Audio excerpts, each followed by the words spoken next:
The brand new 58-foot luxury yacht Trashman surges through the Atlantic. Her owner made his millions in the rubbish business, and a hastily assembled crew who've never sailed together before are delivering the yacht to his home in Florida. The 6-day voyage begins in Bar Harbor, Maine. The crew will sail 1,300 miles down the eastern seaboard of the United States to Fort Lauderdale.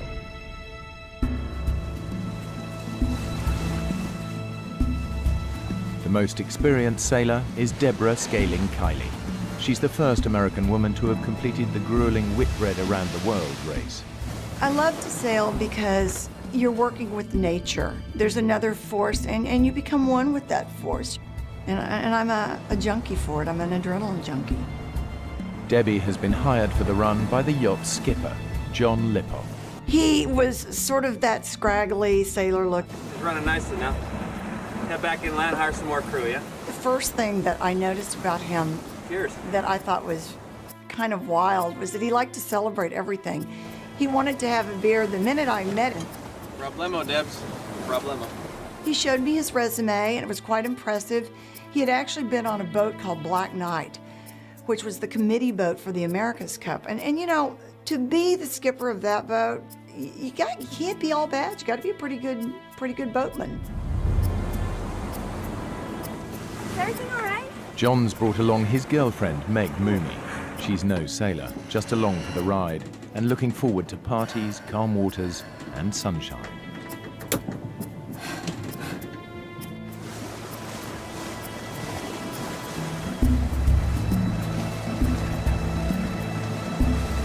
Weatherfax says clear sailing all the way. Brad Kavanagh's the youngest crew member. He signed up because Debbie's on board. Now, why don't you go to sleep now? I'll take the next watch with John. Ask him to come up. Brad's a decent sailor, although he's not yet in Debbie's league.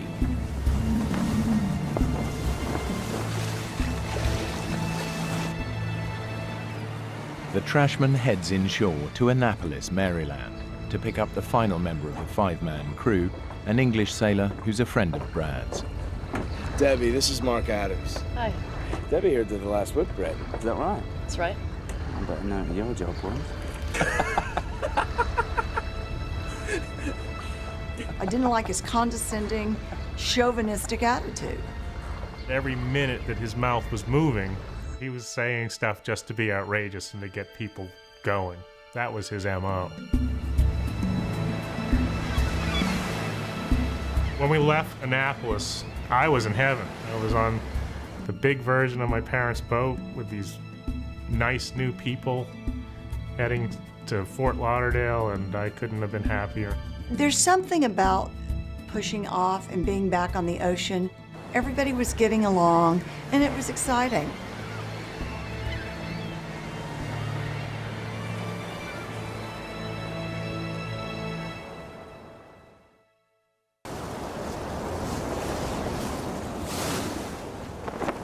The first day is an easy sail. By nightfall, they're right on schedule. That night, the weather was beautiful. The boat was fun to steer. It really just didn't get much better than it was right then. But this calm doesn't last long. A storm is gathering, and it's moving quickly towards them. Debbie! Wake up! Debbie! That was 4 hours? It's blowing a gale out there. Meg's falling. She's hurt, and we're taking on water. John! She's hurt real bad. Can you come take a look at her?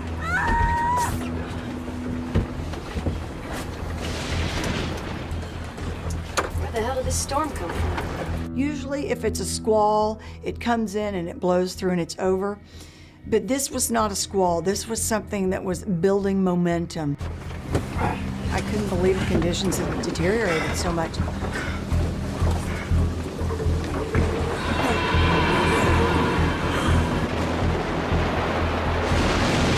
Surfing down those waves, it was like a roller coaster. And it's like an elevator when it drops. This is why I got into sailing, Brad. Well, my mother sailed through a hurricane when I was in her belly, but I can honestly say that this kind of weather is not in my blood. Mark's up on deck, just woo, howling at the wind, and obviously he's been drinking. Come on!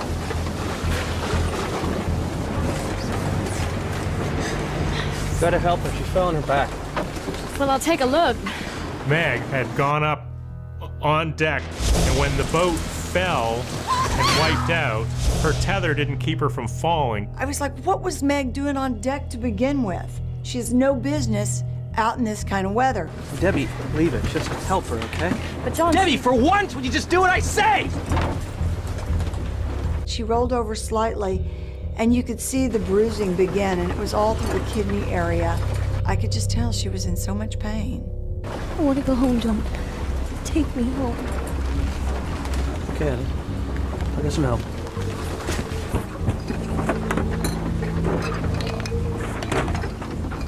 John discovered that he didn't have any charts to take him into this part of the coast. It was just one more little omen that things weren't great. It was that he wasn't prepared. This is sailing vessel Trashman calling Coast Guard. We urgently need a compass heading so we can head inshore. We have no chart. Over. Brad and I went up on deck to take our next watch, and it was wildly out of control. The winds were gusting 50 miles per hour, and Mark's up on deck, and he is just wild. Are you out of your mind? We're in a gale and you're hammered! You're a bigger idiot than I thought! We're whining. Still floating in the sea.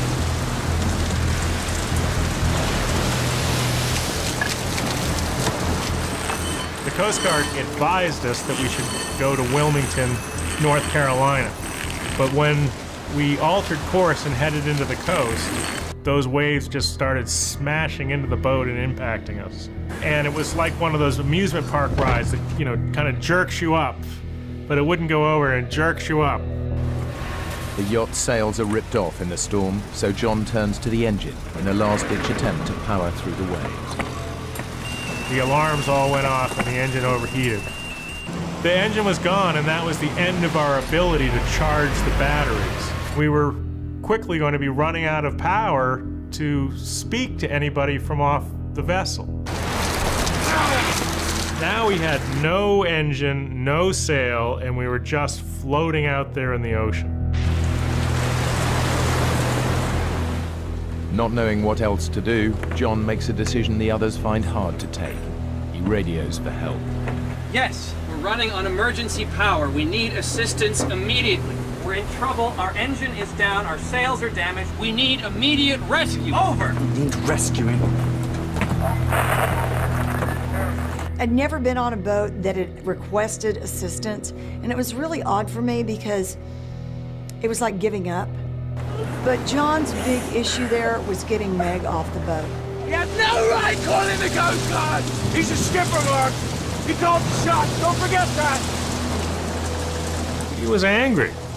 You know, he believes that a sailor should be self-reliant and only that, you know, only wusses would call the Coast Guard. Uh-huh. Roger that. 2 ships, Exxon, Huntington, and Gypsum King. 4 hours away. Since the 2 merchant vessels are the closest ships to the Trashman, the Coast Guard requests that they head towards the yacht to assist. Help is at last on its way. It gave us this false sense of security, and I think that's probably the kiss of death. They will rendezvous. Roger that. Over. Come in, please, Coast Guard. This is Trashman. Are you still there? Over. Anybody there? Anybody there? Over. Anybody? Anybody? Powerless, the yacht is battered by the enormous waves. But after 12 hours on watch and with help on its way, Debbie and Brad decide to get some rest. I crawled in. I was so exhausted. I can hear Mark whooping it up and howling at the wind. Woo! There was that brief moment. I thought, God, we ought to be on deck. And then I thought, you know what? It's not my problem now. I gotta get some sleep. But you really can't sleep in that situation. You can just try and rest, and having all that time on your hands, your mind can just take you all sorts of terrible, terrible places. I was lying there and feeling like the boat was going to break apart. Without sails or an engine, the yacht's almost impossible to steer. So Mark ties off the helm and heads down to sleep. Brad lies awake, ill at ease as the situation begins to get much worse. One of these times we got to the top of one of these waves and it crested and broke, like at the beach, like Hawaii 5-0. And the boat fell off the top. You know, we were in free fall. And then we impacted against the window. And the window just smashed out and the water just poured in. Jimmy! Jimmy! We gotta get out of here! Go, let's get out of here! Go! Here's the boat sinking, and we're scrambling to get to the deck, and I hear John over here going, Mayday! Anybody! Mayday! Mayday! We're sinking! We're sinking! We're sunk! Anybody! and I get up on that deck, and it was just like a slow motion dream. I don't even know how to describe it. It was just gray, and it was crazy, and it was tumultuous. And I look around, and there is nothing. And we're going down, and we're going down fast.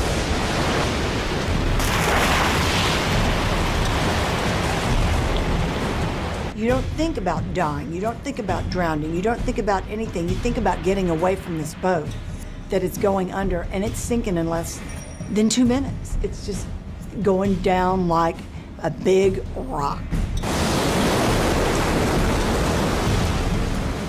Mark frantically struggles to undo the pressurized canister holding the life raft and survival gear. Brad heads for the only other option, a tiny, inflatable dinghy.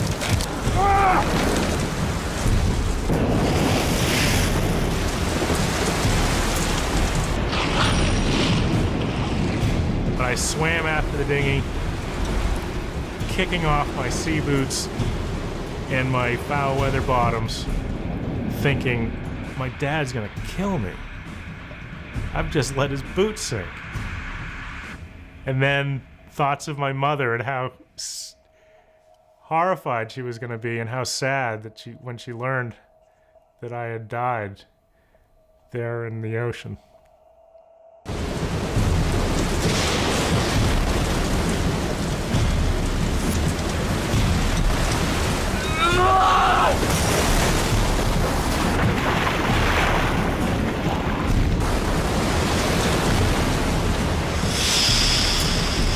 The canister inflates, and he's still holding on, and eventually he just lets go.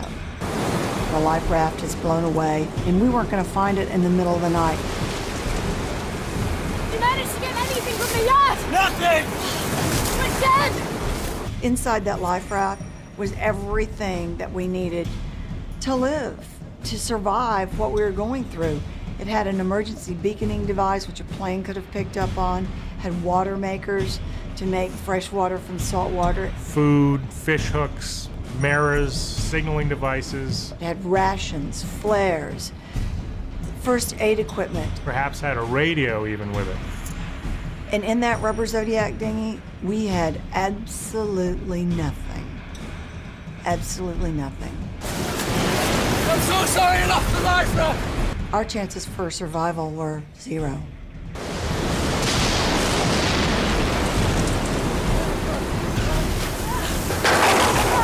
Where's Meg? As the boat sank, Meg was within the rigging. Get away from the yacht! And she just didn't have the sea savvy or the knowledge to, watch the waves, and then when the wave action was right, to swim out. So I knew if I didn't go back and get her, she'd die. Jimmy! Be careful!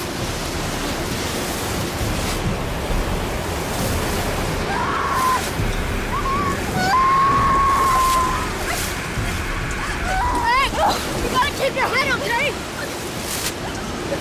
Now!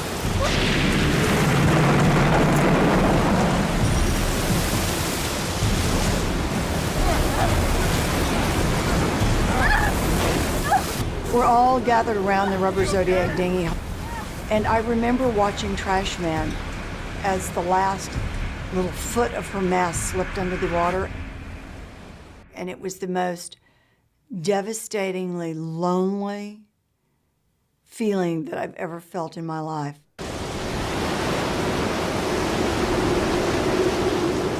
The Trashman went down in less than a minute. We're all gonna die! By not contacting the Coast Guard. You know, we were now half an hour late for our radio call. They should have been on the way. The cavalry rushing in. All we needed to do was stay afloat, and they'd find us.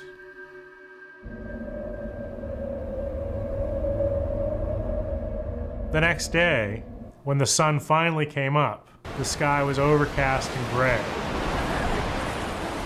The air temperature being 40, we would definitely succumb to hypothermia. Let's get under the dinghy. There's a shelter. I can't. We'll be out of the wind! Rather than flip the dinghy over, the crew get underneath it, where they'll be sheltered from the bitterly cold wind and rapid hypothermia. Come on! Check on you! The sad thing is that Meg just couldn't participate. I think it was too painful for her. But more than anything, Meg was very claustrophobic. Soon, the water begins to have its own chilling effect. Okay, we gotta get out of the water. It's cooling us down. Give me a minute! We devised a system where we positioned our bodies suspended by a line that we'd rigged. Lie down next to me. You two, lie on top of us. By stacking ourselves like a bunch of fuel rods at a nuclear power plant or a bunch of logs in a fire, we were able to share our body heat and to keep ourselves warm. As the storm raged on, you could crawl up underneath the dinghy like that, and it was so quiet and so peaceful. It was so deceptive. It was almost luring you once again into that amniotic state.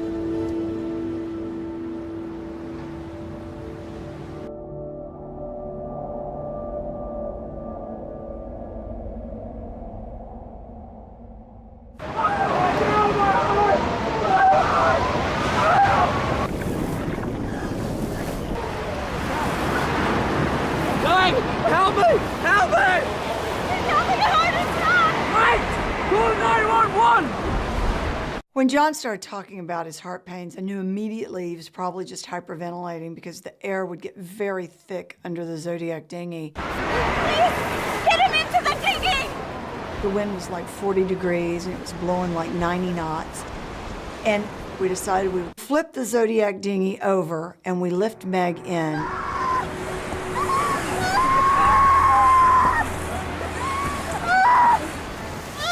I was horrified at her wounds. The wire in the rigging had cut almost all the way to the bone, and she had huge gaping wounds on her legs. It was heartbreaking. Just those wounds alone were a death sentence. It's too bloody cold out here. Let's turn it back over. We're gonna freeze to death. Look, man, you want to go back in the water, help yourself. There's a whole ocean out there.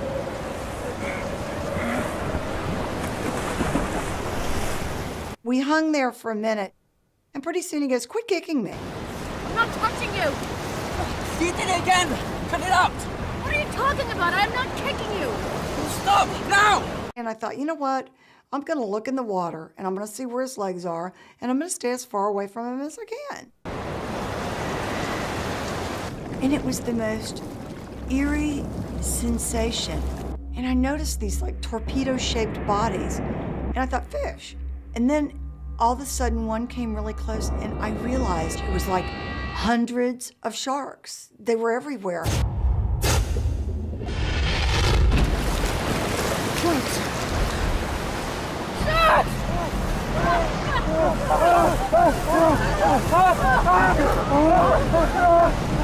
And just the minute we got in, fins just everywhere in the water. And I don't mean like 2 or 3, I mean 10, 20, they were everywhere.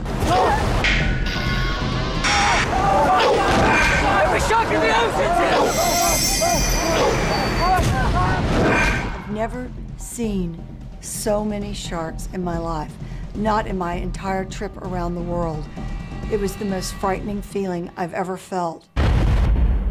To this day, I don't know why the sharks didn't attack us that night, with all of us treading water, with Meg's legs bleeding.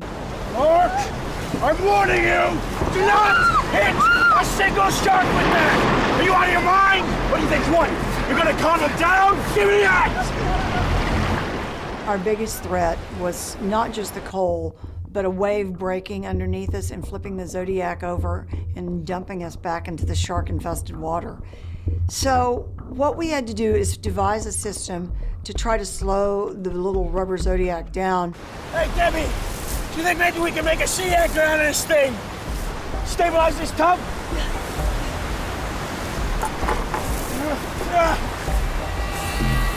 But as soon as we threw the piece of plywood over the front of the boat, the shark swam up and grabbed it in its mouth. These were not little sharks. And this one was big enough to pull a 13-foot rubber Zodiac dinghy with 5 people in it, which is at least, 700 pounds, wildly through the water.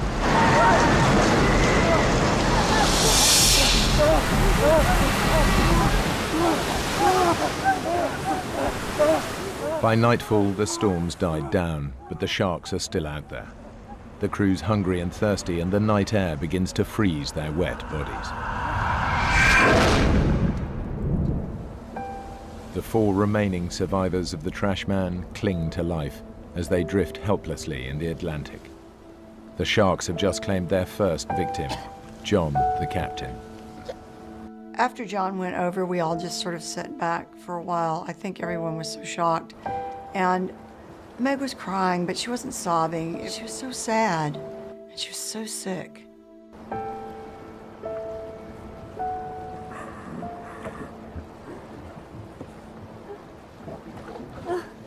Hey, gorgeous. I know how to make you feel better. Take your mind off John. Promise. He says, "Hey, lady, I think it's about time you and me had sex." And that just, hit me over the head with a 2x4, and I woke up Brad, and Brad, "We've got to stop this." Hey, let's just see how she deals with it.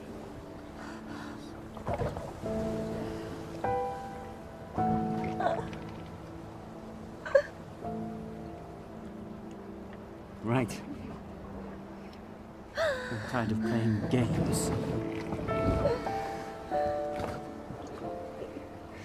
I'm just going back to the 7-Eleven to get some more beer and cigarettes. Mark, you're not going to the 7-Eleven for anything.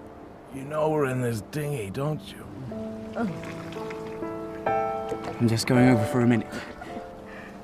Just to stretch my legs. And get rid of the cramps. Just for a moment. Brad and I get up and go, "Man, the sharks just ate John." No. I'm just stretching my legs. I'm getting right back in. And just about that time, we feel this. Bam! And then we feel a bam again. And all of a sudden we realize there's this frenzied attack, and the sharks are eating Mark underneath the Zodiac. Poor sharks. It was, without a doubt, the most horrifying moment of my entire life.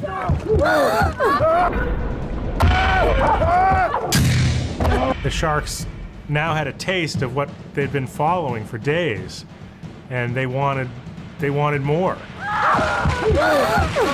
So they tried to tip the boat over with Meg, Debbie, and I in the raft.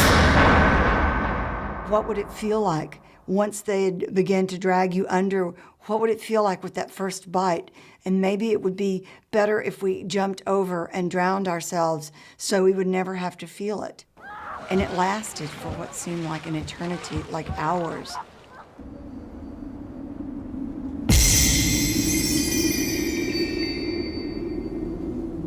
that night, I remember waking up and looking up, and there were stars everywhere. It was like a starry night. And then I began to hear Meg moan in the dinghy.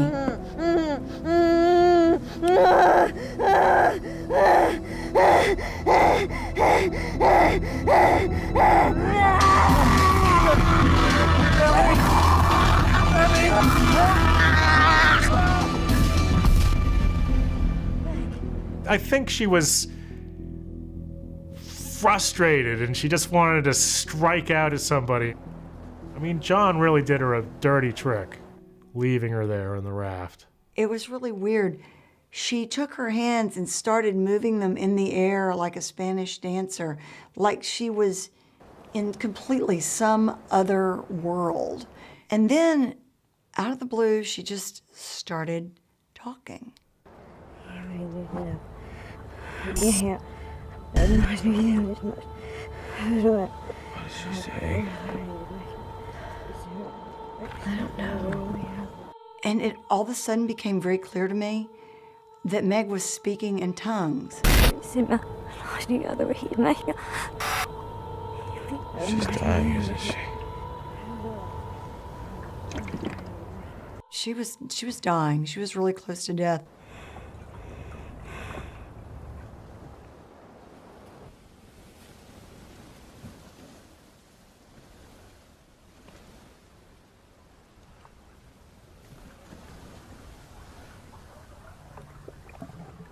Meg?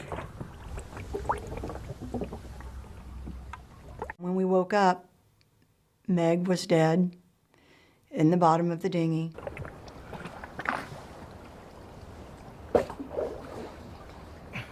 All that fetid mixture that was left over from the seaweed and the urine and the pus and... Debbie. Should we eat her? We were starving, and you've heard of cannibalism at sea, and are we gonna, nourish ourselves by somehow figuring it out how to butcher her and eat her, or what are we going to do? Ugh. She's too infected, Brad. We have to get rid of her. I'm so hungry. My stomach's twisting in pain. You're right.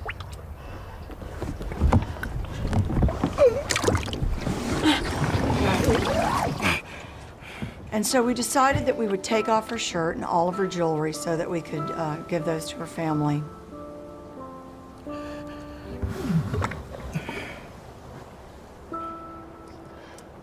I got really mad at Brad because he was like, I can't get the ring off. I'm like, get it off. It's not like you're gonna hurt her. Just take it off and get it off.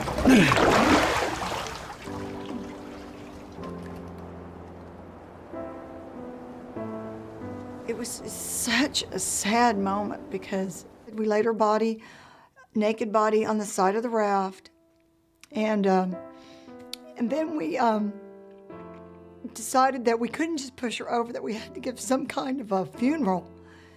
And so we said the Lord's Prayer and Psalm 23, and then we just gently pushed her body overboard.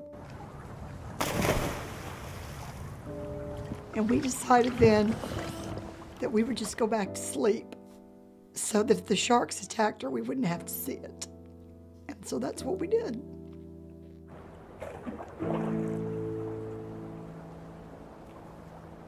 People can argue that it was a physical thing that killed Meg, but I think it was John abandoning her and making her despair that killed Meg.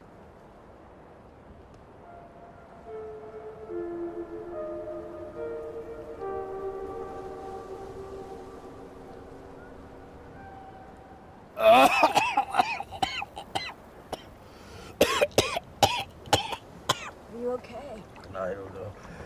I've been retching ever since I woke up. It's the water in the bottom. Meg's died in it. It's making you ill. The sun's only making it worse. We gotta wash the dinghy out. I can't. I don't have the energy. Yes, you do. We're turning this thing over right now. What about the sharks? I haven't seen sharks for hours. Come on, Brad. Don't give up on me. And it really scared me because I did not want to have to live in that life raft, in that little rubber Zodiac dinghy, alone. I gave it a few good pops and I almost got the boat over, and then I lost my grip on the line and I fell over the side of the boat.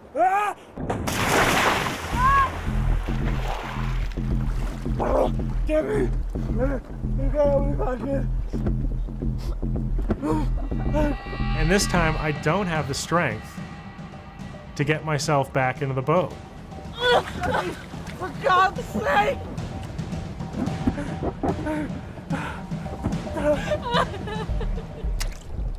I sobbed. I felt like I had just doomed Brad to death. If the shark showed up, we were screwed. And I just went on and I just burst into tears and I fell back against the seat and I couldn't do it. I could give a crap about what Debbie's thinking this time. She's just sitting there being completely useless, and I'm still alive, and she won't help me climb in the raft. For God's sake! She's finding it impossible to help me to climb into the raft, and I don't know what's on her mind, but she's not thinking straight. It was life and death, and I pulled myself into the boat while she sat 3 feet away from me just crying.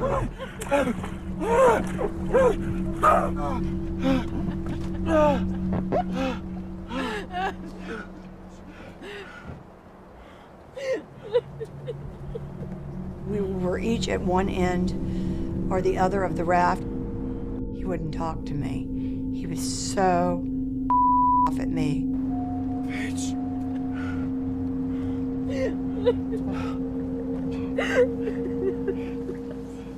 I'm so sorry, Brad. I just want to relax because of all this death that's been happening for the past 12, 15 hours. And as soon as I take a break, I look at the horizon and there's a ship coming straight at us. Debbie. I'm gonna make it up to you. Let's catch fish. We're going to survive. Debbie! There's your ship. I had heard it was a ship so many times. I just didn't. Big deal. It's a ship. They're not going to see us. Turn around. Look how close it is. And I turned around, and it was amazing. And the ship came by, and it went by, and a guy walked out on the wing bridge and looked down at us, and I looked at him, and he looked at me, and I waved at him, and he waved at me, and next thing I knew, there wasn't just one person that came out, but there were like 5, 6 people. They were all coming out. They threw all their life-saving equipment out at us, and Debbie jumps off the boat, and I'm like, God damn it. You know, don't leave your friend Brad here all alone. What? No goodbyes? Nothing?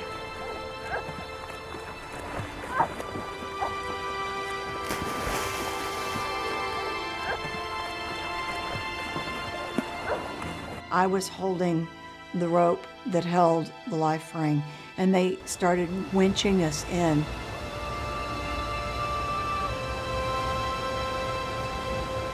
And then a big sailor picked us both up. And when they finally hand me off to the last guy, he just gently lays me on the deck. And I realized that they were Russian. And I didn't care. It was, I didn't care where I was going. I didn't care who these people were. I was lying there and Brad was there. And we were alive.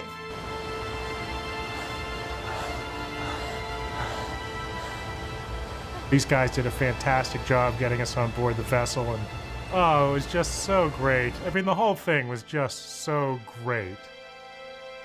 That was just wonderful.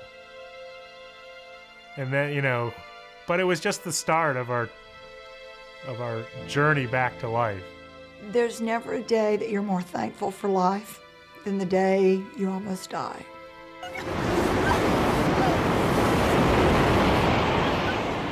I'm here today, and I don't feel guilty about it, and I have no regrets. And every day I wake up, and it's a new day, and I'm happy. And I always try to find something good in the bad things that happen to me. It's not something you just turn off when it's over. You keep living in that survival mode. I don't know if you're shell-shocked or what you are, but it's impossible to just turn it off and go back to being the way you were before. In their 5 days at sea, the dinghy had drifted 140 miles from where the yacht sank and was heading further and further away from land. With no beacon on the dinghy, the two merchant ships were unable to find it. The Coast Guard called off the search for Trashman because it received a call stating the yacht had made it safely into port during the storm. Who made that phone call remains a mystery. I believe that, John and Mark could have pulled through, but I think with these guys, the real problem was that they had just reached the end of their rope and it was not worth it for them to put up with the pain and continue living. But for me, I'm not going to take myself out of the game before it's over. Brad and Debbie have no idea how much longer they could have hung on.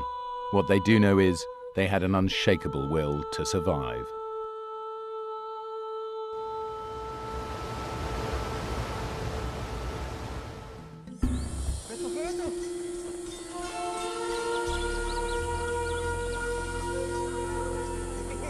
Bolivia, South America. In November 1981, 3 backpackers traveled to the remote outpost of Asriamis in the Amazonian jungle. Yossi Ginsberg is a 22-year-old from Israel, fresh out of national service with the Israeli Navy. The reason why I came to South America was one reason. It was very clear to me. I wanted an adventure. I was very, very naive, bright-eyed, open to the world. Everything is possible. With Yossi is Kevin Gale, an experienced traveler. He's a 29-year-old photographer from Oregon. I was traveling, I had an agent in New York, and I was sending my shots to him.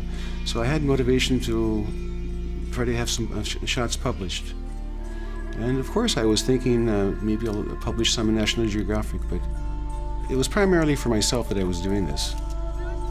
With Kevin and Yossi is Markus Stamm, a 29-year-old school teacher from Switzerland. Marcos and I had been great friends. We'd been traveling off and on together for 8 months. He was going through a crisis. A relationship had just broken up and he was falling apart. And he just wanted to escape. The 3 friends have spent months backpacking around South America. But now, a charismatic Austrian, Karl Ruprechter, has drawn them to Asriamis with the promise of a real adventure. He will take them into the uncharted rainforest to meet a lost tribe of Indians, never before seen by Western eyes. Oh, lousy map. No detail, the whole of Bolivia on one map. Look, I marked the field. See that? That's where we are now. We cross the Tuichi River. We cut the trail for 4 days, and we end up at the village. And then you see the real Indians. There was an X with a pen. Carl said, the Indians are there. We had no reason not to believe him.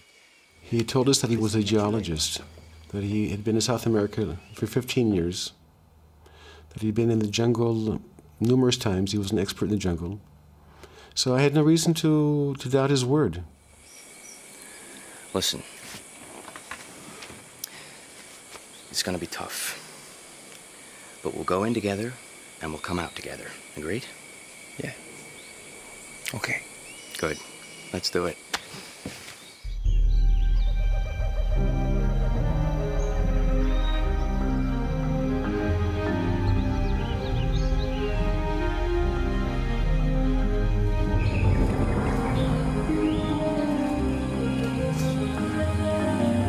Guys, As we set off from Asariamas, we started seeing, like things were changing, and we weren't exactly the same people already. And I think the reason for it was that we knew we're leaving civilization behind, and this is it, just the four of us.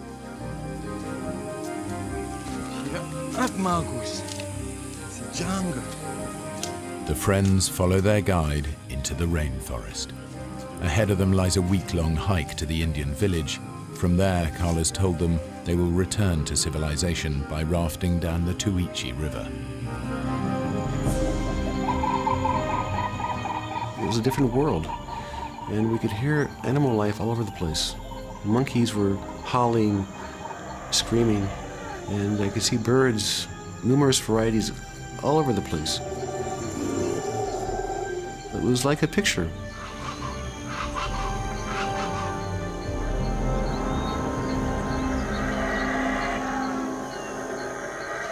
We don't have food because Carl sensibly is saying we wouldn't carry, like tins and stuff. There's lots of game, so we'll hunt. That's what you do in the jungle. All we have is rice, beans, and salt. That's all. The rest comes from the jungle. But what we kill is not so pleasant.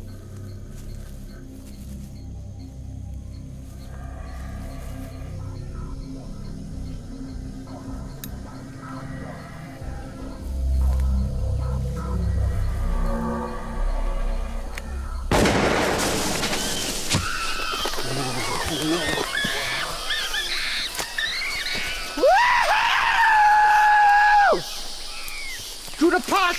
To the pot! It's gruesome. And Carl waves it in the end and screaming, and you see the wilderness in his eyes.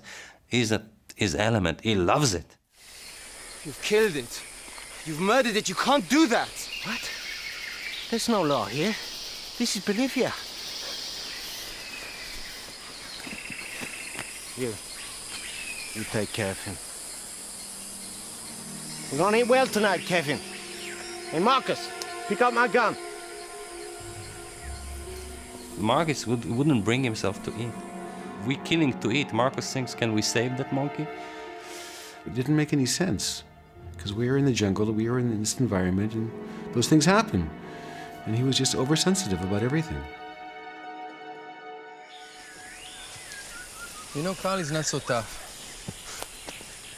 What would you know about it, Yossi? You were never in nature like this before? Well, I was in the military. Yeah, that was the Navy. This is the jungle.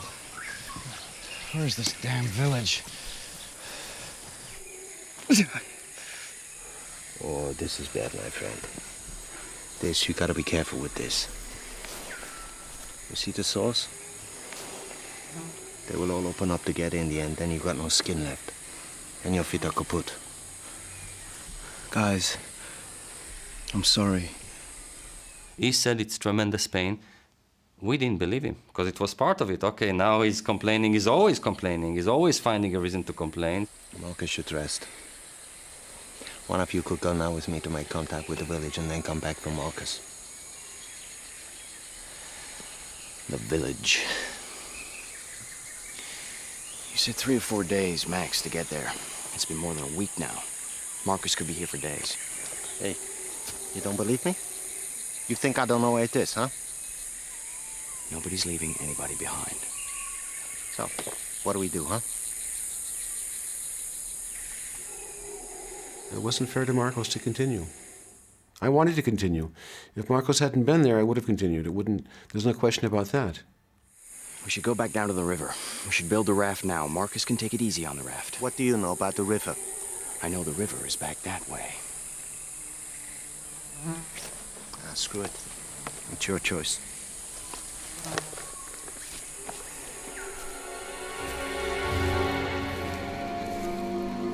Forced to abandon their dream of visiting the Indian village, the adventurers head back to the Tuichi River. Now they will raft out of the jungle. My dream had been shattered, and I was very upset. And I knew I wouldn't have another chance. So I was in a pretty foul mood. I was very upset because my dream, to make contact with the Indians, that dream was gone. And, it was mainly because of Marcus. But ahead of them lies nearly 100 miles of river before the nearest settlement and the airstrip home. Immediately, we knew it's a mistake. Left! Left! Go left! What left? Easy, Carl. Good line. We're on the Carl line. We're right on course. Go deep! In the rainforest, Carl was the authority, and rightly so. But not anymore, because on the river, Kevin saw immediately that Carl is no authority. It was ridiculous, because Carl didn't know how to swim. It was very obvious to me that Carl didn't know what he was doing in the raft. And I let him know. I told him that he was doing everything backwards. Listen to me, we do okay. Carl, nobody's gonna drown. I think we are okay. Maybe it's my imagination. So now there was like fighting on the raft. They were fighting because Carl said, you know, we have to pull to the left. And Kevin said, nonsense, you have to go to the other side. Come on, pull you! Whoa. Carl would scream and curse. Don't listen to me, look what happens, huh? What'd I tell you?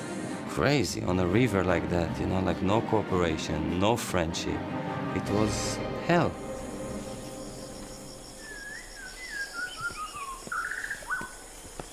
We're pretty close to the canyon. Huh? I told you. You gotta forget the raft now. Look, we are here. Almost the Cape Down River. It's Malpaso San Pedro Falls. He called us and he said, down from here. It's a canyon, and there's no way, if you're going in, you're dying. There's no way out of it. So 2 days on the river and you've had enough, huh? You don't believe me. We gotta walk now. You understand me, Kevin? Look, we walk around the canyon. We stay close to the river. A few K further on, there's a small mining village, Playa. Playa is halfway to San Jose. We get to San Jose, you're as good as home. Carl said, if you want to live, let's walk. We wanted out. You know, this was a misadventure. It wasn't fun for me either. And Kevin was the only one that was not happy at all. I wanted to continue. You know, the worst comes to worst, we'll bounce off the rocks and continue. And we'll just continue with our plan. We'll stop before the San Pedro Falls, hike around the falls with our equipment, build a new raft, and then we continue. We can't let Carl take the river away from us, Yossi. I mean, think about it. Why did we come on this trip in the first place? Carl promised us an Indian village, which was supposed to be the highlight of the whole thing. We never saw it. Was it ever there? All we have left now is rafting on the river, and how long have we had on it? Less than 2 whole days. And no way is Marcus coming. He'll drag us down. We could do it. We could go it alone.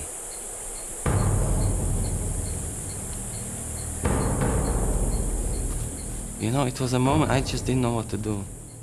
I mean, in my guts, I wanted to go with Carl and Marcus. But I already had this relationship with Kevin, you know, like Kevin was my hero. Kevin, I chose Kevin, you know, like in that split, I chose Kevin. He was my man. So I stuck with him. I said, okay, you know, I'm coming with you.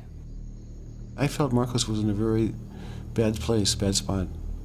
I certainly didn't want to hurt him. I didn't want him to make him feel worse, but I couldn't help the guy. I mean, my best buddy, and I couldn't help him. We had this wall between us. But you promised we'd go in together and we'd come out together. This is different. Don't you get it? I don't want you to come. You're not coming.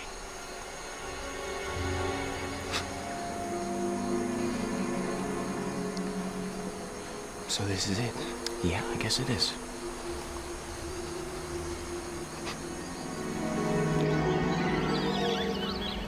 In retrospective, how did we do that? How can you split in such an environment, you know?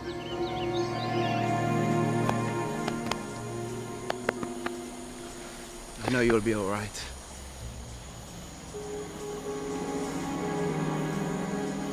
Let's get moving. See you soon, Marcus, huh? I see you soon, Carl. You'll see, the Aventura. Still haven't had enough, huh? You're full of it, Kevin. You're gonna be fish food, the pair of you.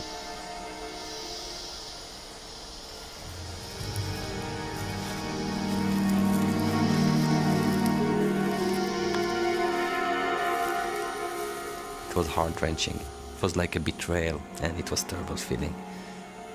I really felt ashamed. It should take little more than a week for Carl and Marcus to hike out to the nearest village. But now Yossi and Kevin face the dangers of the river alone.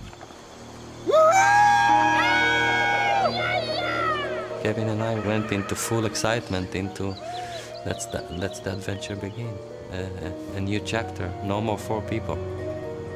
Kevin became the authority, and I accepted his authority. I guess part of it was an issue of age, but the other part was that I didn't know rivers. All right, get it dead straight. Go. Keeping time with my rhythm. Almost immediately, we entered a series of roller coaster waves. Hard your side. It was a different river. Paddle hard. It's becoming much more intense. You know, like the river is getting narrow, the water swifter. And certainly it was a bad decision to continue. That was a major mistake.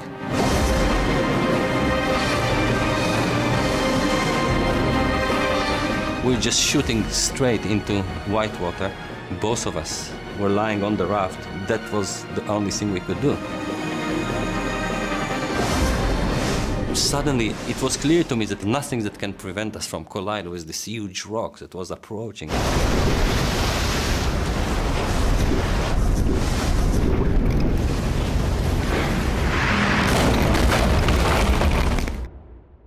And that's what happened. We hit the rock.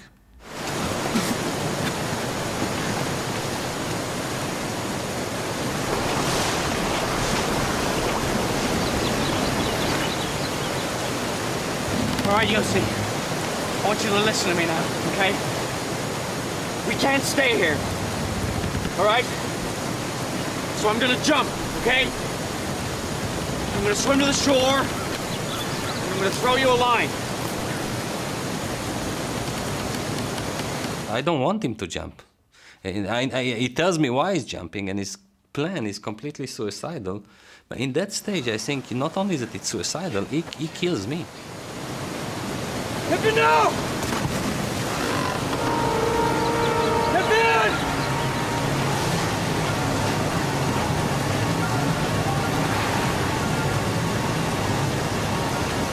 Kevin!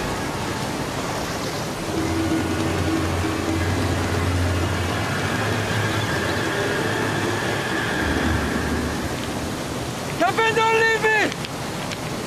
All right, Yossi, throw me the shoes and the machete! I saw the raft teetering back and forth on the rock. And then at the same time, the raft moves, and I hear that terrible screech. The mass of water just...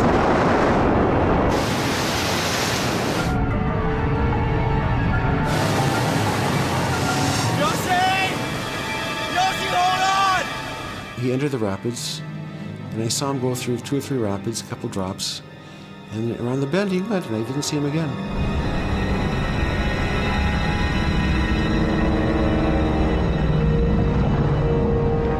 It's like huge pressure on my chest, and I can feel that, you know, like the power of the river. I'm shooting at such a high speed and deep under the waters. It's like the pressure surmounts. I cannot breathe. I feel this is it. I'm exploding. I'm dying.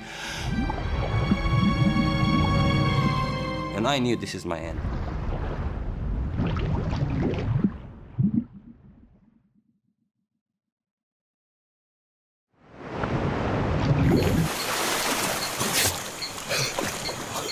After a long time in the river, I was spat again into the surface. And that terrible canyons behind me. How did I pass it? I just don't know. I just have no understanding of it, but I was on the other side. By a miracle, Yossi has survived. But now, as night falls, he is separated from Kevin by more than 2 miles of river and impassable canyon.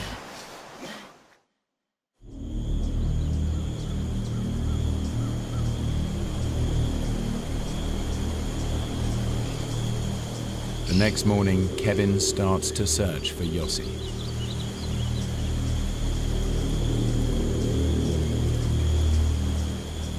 I decided to go downriver and look for Yossi. Yossi! I was responsible for him being there, and I didn't know if he was alive, if he drowned, or if he was hurt. As Kevin works his way downriver, Yossi struggles back up the canyon towards him. Kevin, I'm walking up the right bank!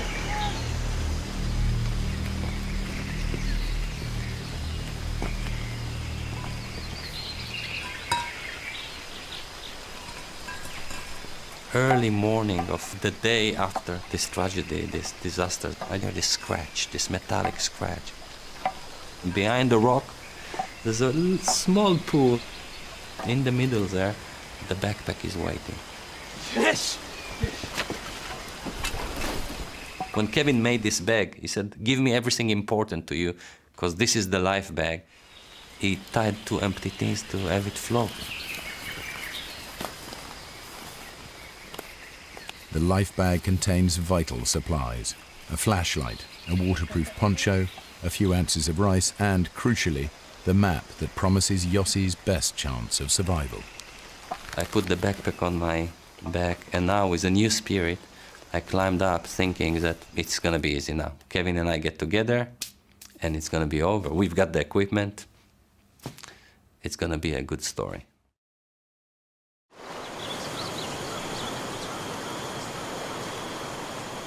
After another day of searching, Kevin is less than a mile away from Yossi when he comes up against the canyon walls. He has no choice but to turn away from the river and climb up into the jungle.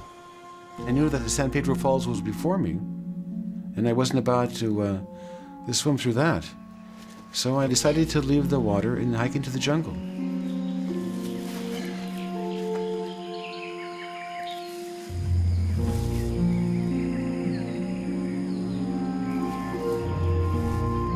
Now it's clear that when I was walking behind the ridge or the bluff in the jungle,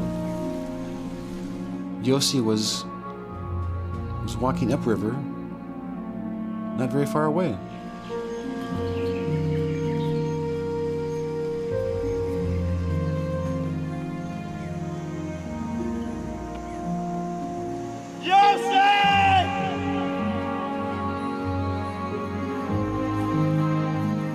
The friends continue to look for each other for days, surviving on little food and almost no sleep.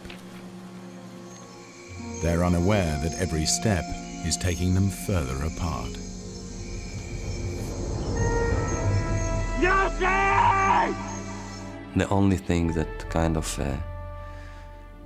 kept me going was the notion that Kevin is running after me and he will follow me and things will be fine when Kevin comes.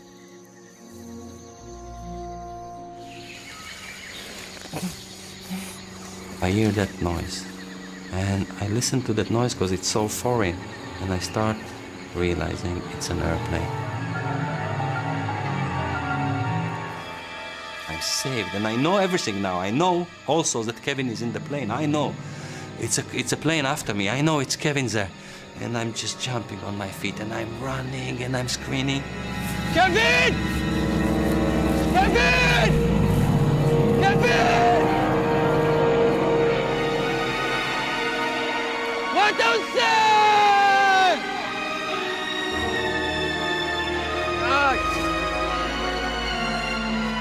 What don't say?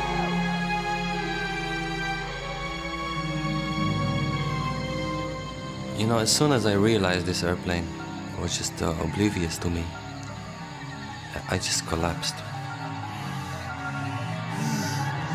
For the first time, I was defeated. You know, I felt defeated. I knew that so much hope, and they didn't see me, and there's no way they could see me. Flying just a few hundred feet above, in a Bolivian army spotter plane, Kevin shares Yossi's sense of defeat. I realized that we couldn't see much. And I asked him to fly lower, and he wouldn't. He said it was too dangerous. And on top of that, we were flying in a straight line. He wasn't following the contour of the river. It didn't have a chance to find Yossi this way.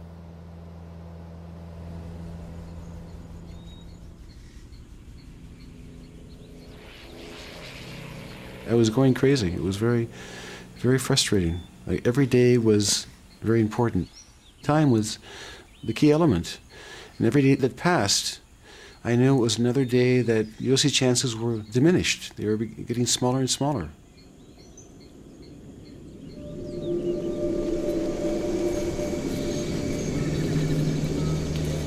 Yossi has now spent 17 days alone in the jungle. Since the floods, he's found nothing but rotten fruit to eat. He is feverish and weak with starvation.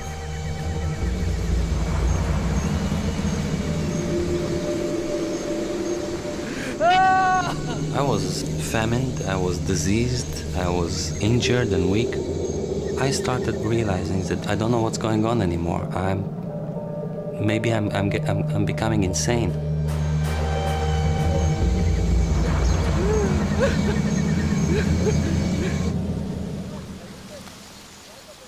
I thought that Yossi wouldn't give up, so I began thinking about the next steps. And I found a fellow named Tico, and I asked him if he could take me up the Tuichi. And he told me that he can, but he has to be back within 3 days. So it's better than nothing, so I said, fine.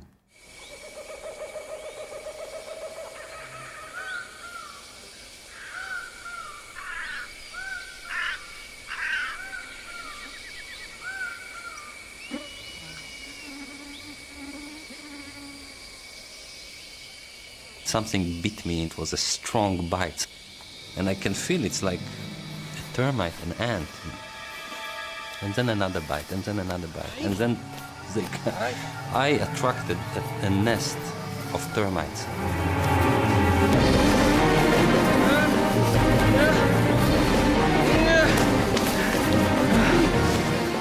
And there were like hundreds of them, and then thousands of them, and I couldn't escape. There was no way I could escape.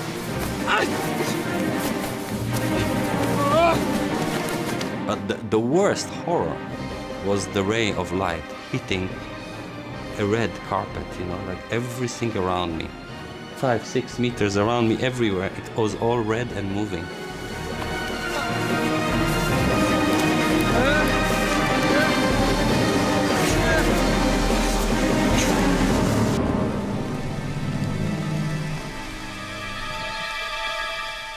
My body was like a colander. There was no place in my body that wasn't bleeding. And I just had to escape now. And I stood on my feet and I kept on walking.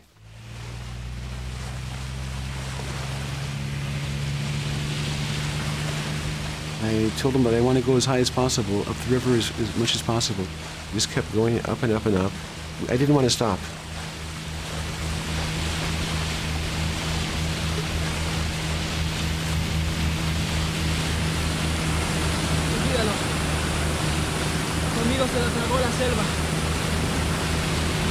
The jungle is just the jungle.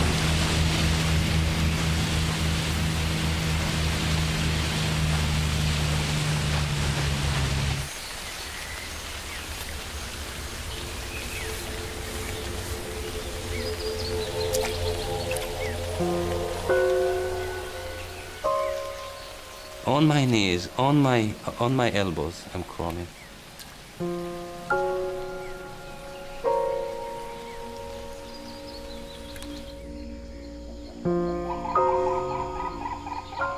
Suddenly I started seeing a few things that I recognized, and it was actually Kuriplaya. I went all the way back to that deserted mining camp.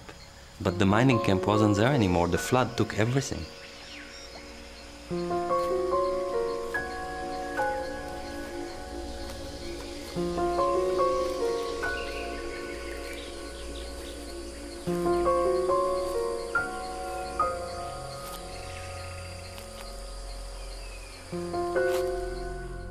feet weren't feet anymore. They were like two lumps, two chunks of blood and pus.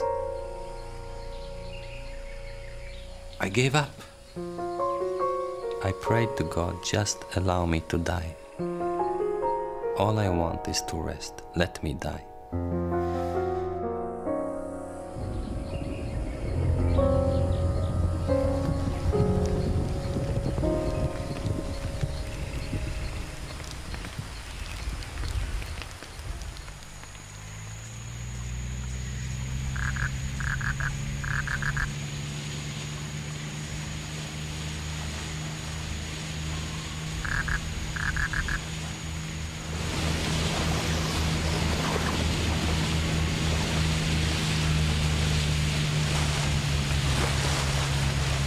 No podemos seguir.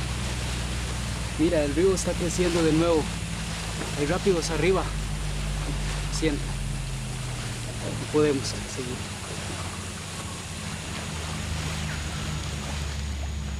I knew that was it for Yossi. It would take weeks, if not a month, to get back to the jungle. And there's no way that he could survive another month in the jungle. And I just felt this heavy feeling, and this sense of loss, and this terrible sense of guilt that I'd caused his death.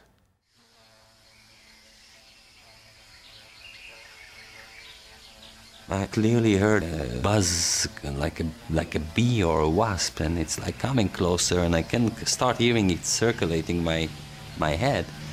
So, you know, I'm already in like the zone of like delirium. I'm just trying to get rid of that wasp, and it's so strong, that noise. In a certain point, I think maybe it's trapped inside the mosquito nets. And I raise my head and I just try to get rid of that wasp, and the buzz is in my ears. And as I raise my head, and I don't see the wasp, but when I turn my head right there on the beach, I see shades and people.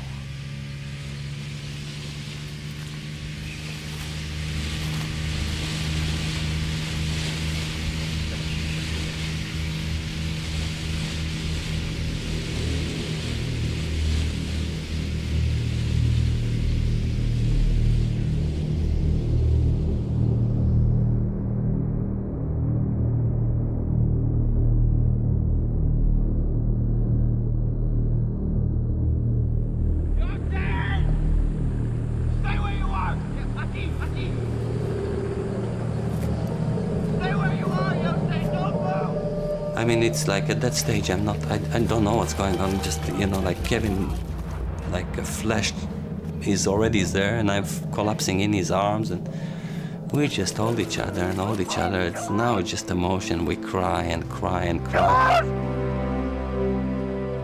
I couldn't believe it that we'd found him. If he would have been upstream, just 100 yards away, he wouldn't have heard us. We wouldn't have seen him. I mean, it's literally 1 in a million.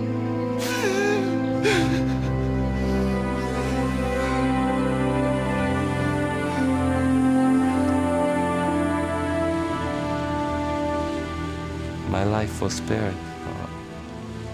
I mean, I know Kevin saved my life, but it was a miracle.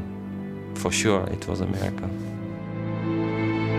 I think that Yossi saved my life, because if we hadn't found him, if he would have perished in the jungle, I would have had a very heavy burden to bear, knowing that I caused his death.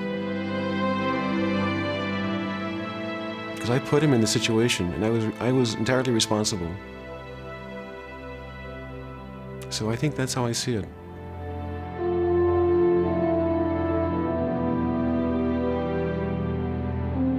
Yossi and Kevin were safe, but they had yet to find out what had happened to Marcus and Carl, who they'd left to walk out of the jungle 20 days before. It was a shock to us to discover that there was no trace of Marcus or Carl. Of course, when I realized that Marcus was lost in the jungle, it was a very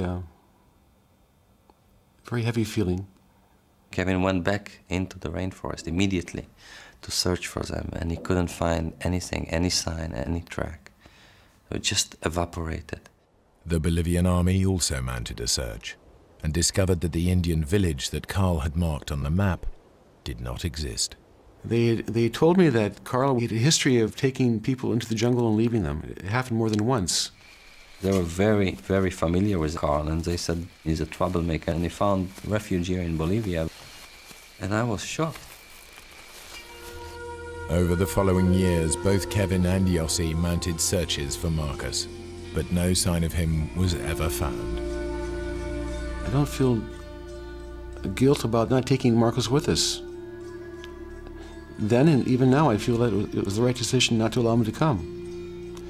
But I always thought then, and I probably do occasionally now, that if I would have gone back with Carl and Marcos, if we would have gone back together, that it would have ended differently. It was a life and death issue, and we decided for him that he should go out. Yeah, we did think, both Kevin and I, we were thinking that what we are doing is more dangerous. If this is an excuse, we were thinking that. Still, we made that decision for him, and he never came back. Kevin Gale is now a fitness instructor and photographer living in Israel. He is married to Orna, an Israeli he met while searching for Marcus and Carl. Yossi Ginsberg is now a writer and a motivational speaker, and has done much to preserve the Amazonian jungle. He lives in New South Wales, Australia,